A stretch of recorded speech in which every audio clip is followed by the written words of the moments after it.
Ini aku lagi baca di Mbah Google ini pembagian zaman arkeologi. Dimulai dari zaman batu tua, batu madya, batu baru atau neolitikum, terus batu besar. Padahal sebetulnya ada zaman tulang ya. Tulang atau tanduk itu dulu juga dipakai untuk peralatan. Baru kemudian menjadi zaman logam. Logam itu pertama ditemukan peralatan dari tembaga. Kemudian perunggu, ada emas, baru zaman besi. Di mana zaman besi ini di kita itu banyak sekali ditemukan apa yang dikatakan sekarang sebagai besi-besi kabudan.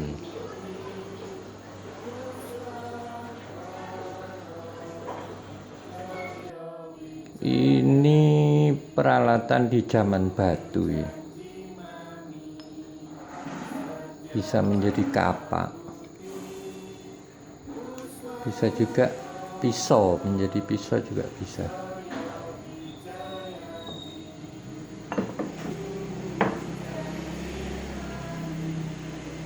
Yang paling banyak ditemui itu bentuk ini, bentuk kapak ini. Tajam juga, sudah berbentuk lebih sempurna. Manfaatkan tulang belulang atau tanduk. Ini banyak ditemui di Sangiran.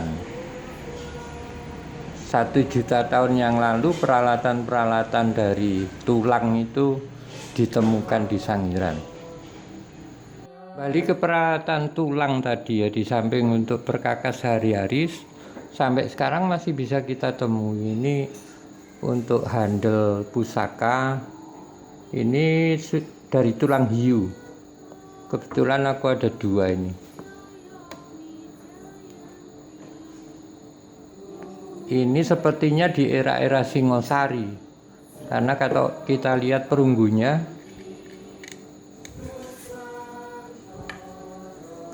sudah perunggu kaca.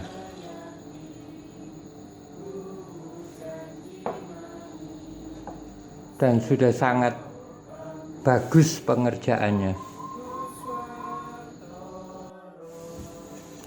Ini juga perunggu kaca, simetrisnya, detailnya luar biasa.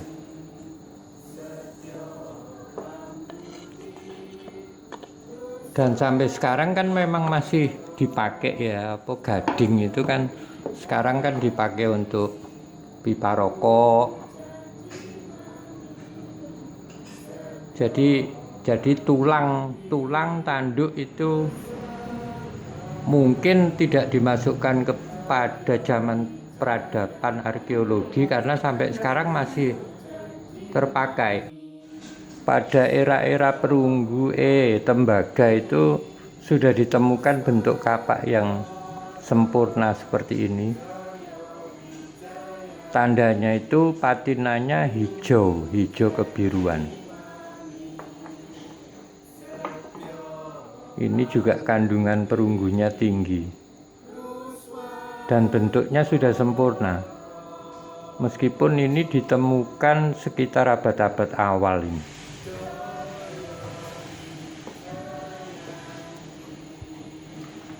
Termasuk ini kapak perunggu. Ini menurut teman-teman era Dongsong terakhir, jadi sekitar abad 3, abad 4. Zaman tembaga akhirnya berubah ke zaman perunggu. Sebetulnya juga bukan tembaga murni ya waktu itu, cuman mungkin karena kandungan perak, kandungan emasnya ada ditemukan lebih banyak, itu menjadi zaman perunggu. Karena campurannya perunggu kan juga gitu, perak, tembaga, emas. Tinggal mungkin nanti untuk mengencerkannya ditambahi timah. Tapi ini perunggunya sudah berbeda karena ini sudah kehitam-hitaman, artinya kandungan peraknya makin tinggi.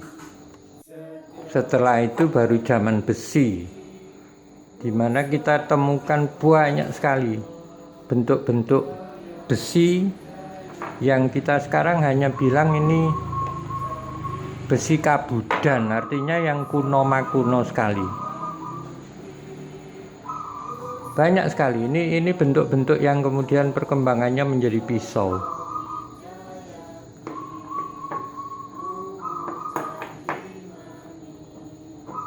Terus yang ini apa yang kita kenal sekarang sebagai arit, bentuk ini sampai sekarang masih dimanfaatkan, masih bermanfaat. Ini malah yang sampai sekarang kita belum tahu namanya, karena ya orang-orang yang menemukan ini kan kayak taplek ya, apa itu pemukul apa, nggak tahu. Ini bentuk-bentuk yang aneh.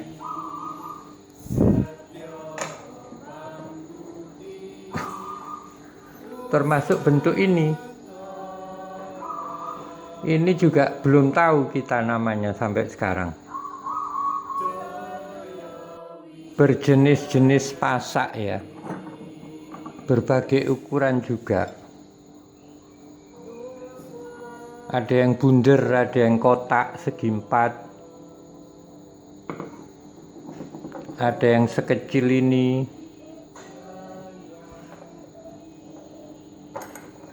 ada yang bunder, ada yang kotak juga. Ini juga bentuk kotak tapi lancip kiri dan kanan.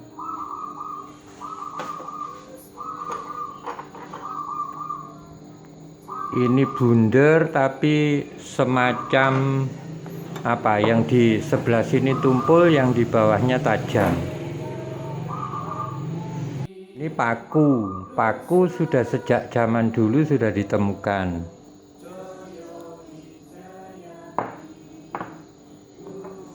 Yang ini kalau sekarang semacam pahat ya, tatah. Berbagai bentuk tatah, pahat banyak sekali ditemukan.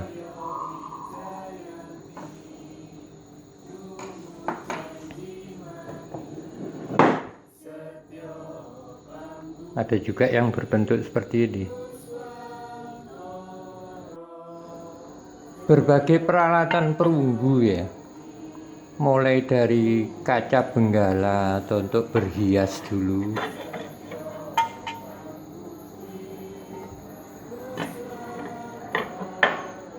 ini katanya untuk jala ya, cincin-cincin. Terus ini juga untuk tempat mangkok untuk bunga. Luar biasa kalau pada zaman perunggu. Sampai yang paling fenomenal itu adalah gongso gamelan, di mana perunggu bisa menghasilkan nada.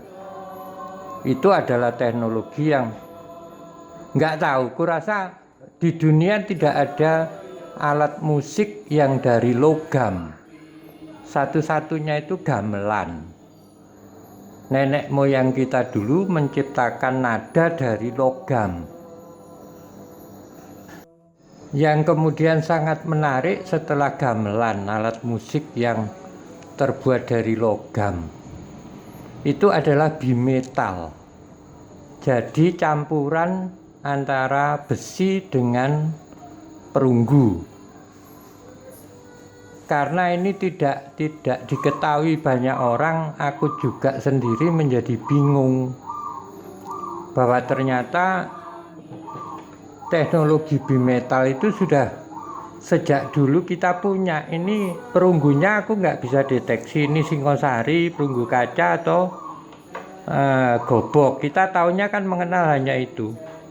Tapi kemungkinan besar ini besi ditemukan bersama-sama dengan perunggu. Jadi abad perunggu itu dengan abad besi mungkin bisa aja bersamaan. Wedung ini atau sekarang kita sebut pisau ya, ini sederhana. Kalau ini besinya pasti besi kabudan, dan ini adalah perunggu zaman Singosari. Mudah sekali dibedakan kalau yang ini. Termasuk ini. Ini juga pisau. Ya aneh juga. Ini kalau sekarang kan orang kita menyebutnya Bowie knife. Tapi di zaman Buddha sudah ada. Ini pun pada saat Singosari diberi handle perunggu kaca. Spesimen apa bentuk kudi. Kita sekarang mengeneralisir bentuk yang melengkung seperti ini, kita bilang kudi. Bermacam-macam bentuknya, dan kita hanya memberi nama itu kudi.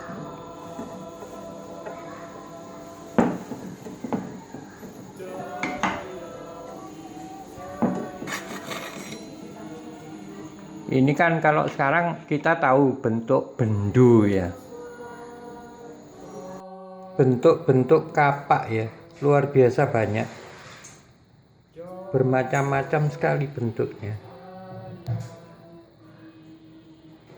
Ini yang kapak perunggu, rata-rata ada binatang.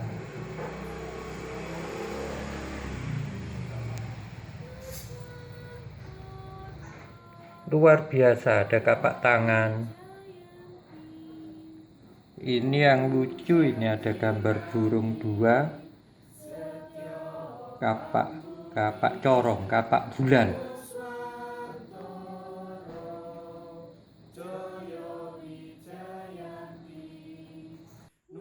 Tadinya aku juga sanksi ya, karena ada teman Australia selama hidup di Indonesia itu hampir 20 tahun dia tidak menemukan yang sejenis, artinya yang bimetal ini. Terus juga teman dari Eropa juga gitu, di seluruh dunia itu hanya ada di Tropen Museum sama Met Museum itu baru ada 2 ditemukan.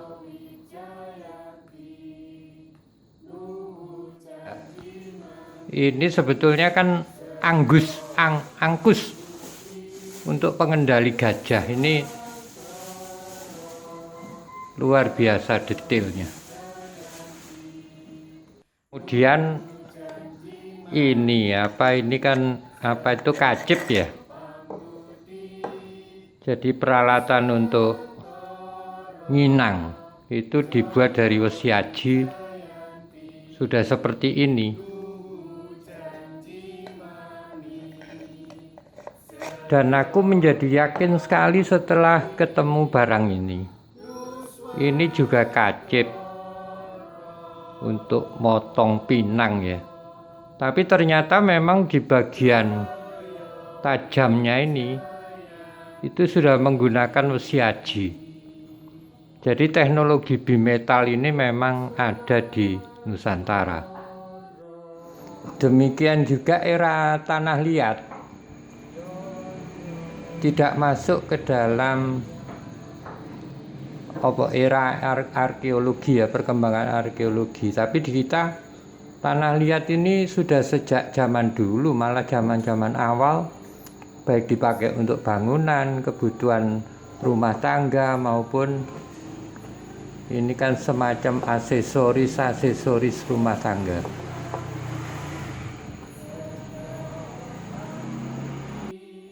Barang dari tanah liat ya, kita karena tidak mengenal budaya kita sendiri, ini termasuk salah satu. Ini sebetulnya untuk apa gitu, aku sampai sekarang juga nggak ngerti ini untuk apa ini. Jadi itulah tadi kira-kira era zaman keemasan, dimana kita belum impor garam, utang kita belum banyak, dan masyarakatnya produktif.